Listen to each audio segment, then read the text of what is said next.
கர்த்தருடைய பரிசுத்த நாமத்திற்கு மகிமை உண்டாவதாக. கர்த்தர் நல்லவர், கிருபை என்றும் உள்ளது. இன்றைக்கு தேவன் கொடுக்கின்ற ஒரு அழகான ஒரு வாக்குத்தர் நீதிமொழிகள் 16ஆம் அதிகாரம் 25ஆம் வசனம் சொல்லுகின்றது.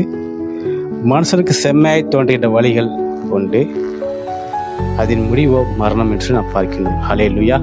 கிறிஸ்துவ வாழ்க்கையிலே கிறிஸ்துக்குள்ளாக நாம் எடுக்கின்ற முடிவானது சுயமாய் எடுக்கின்ற பொழுது அது நமக்கு செம்மையாய் தோன்றியது போல காணப்படும். தேனை போல காணும், மதத்தை போல காணும், நல்ல அழகாக ஸ்வீட்டாக எல்லாமே காணப்படும். ஆனால் அதனுடைய முடிவு என்று பார்க்கின்ற பொழுது அது மரணத்துக்கு ஏதுவான ஒரு வழியாக காணப்படும். ஆகவே நாம் மனசீக சிந்தையோடு நாம் சிந்திக்காமல் கிறிஸ்துவின் பார்வையில் நாம் அதை சிந்தித்தோம் என்று சொன்னால் நம்முடைய வாழ்க்கையானது அழகாய், சமாதானமாய், சந்தோஷமாய் காணப்படும் என்று சந்தேகம் இல்லை. ஆக கிறிஸ்துக்குள்ளாக நாம் ஒரே சிந்தனையாக கிறிஸ்துவின் தாழ்மையோடு காணப்படுவோம்.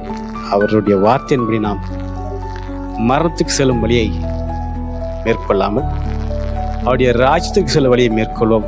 கட்டாயம் கிறிஸ்து உங்களையும் எண்ணிக்கொண்டு பெரிய காரியங்களை செய்வார்.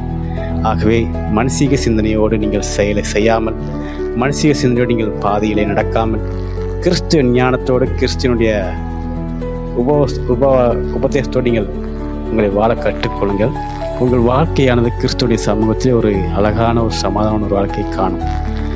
உங்கள் துக்க நாட்கள் முடிந்து போகும், உங்கள் சஞ்சலங்கள் மாறும், உங்கள் தவிப்புகள் மாறும். காரணம், நம்முடைய சிந்தனையானது கிறிஸ்துவோடு இசைந்து நடக்கின்ற பொழுது கிறிஸ்துவோடைய வார்த்தை நிமித்தமாக கட்டுகள், பாடுகள், இன்னல்கள், இக்கடுகள் எல்லாவற்றையும் ஒரு வார்த்தையினால விடுவிக்க உதவி செய்கின்றார். அதற்கு நாம் செய்ய வேண்டிய ஒன்றே ஒன்றுதான், கிறிஸ்துவனுடைய சிந்தையை நாம் அறிந்து கொள்ள வேண்டும். அந்த கிறிஸ்துவின் சிந்தனையோடு ஓடுகின்ற பொழுது நாம் ஒரு ஜெயமான ஒரு வாழ்க்கையை வாழ முடியும். அது மாத்திரமல்ல, கிறிஸ்து நம்மை தலைமுறையாக ஆசைப்படுவது அதிக நிச்சயமாகவே. கிறிஸ்துக்குள்ளாக நீங்கள் வாழ கற்றுக்கொள்ளுங்கள், கிறிஸ்துக்குள்ளாக உங்களை தாழ்த்துங்கள், கிறிஸ்துக்குள்ளாக உங்களை உயர்த்துங்கள். கட்டாயம் இந்த நாள் முழுவதும் கிறிஸ்து உங்களை கொண்டு பெரிய காரியங்கள் செய்வார். நீங்கள் நன்மையை புசிப்பீர்கள், சந்தேகம் இல்லை. கர்த்தர் தாமே நம்மை ஆசீர்வதிப்பாராக. ஆமென்.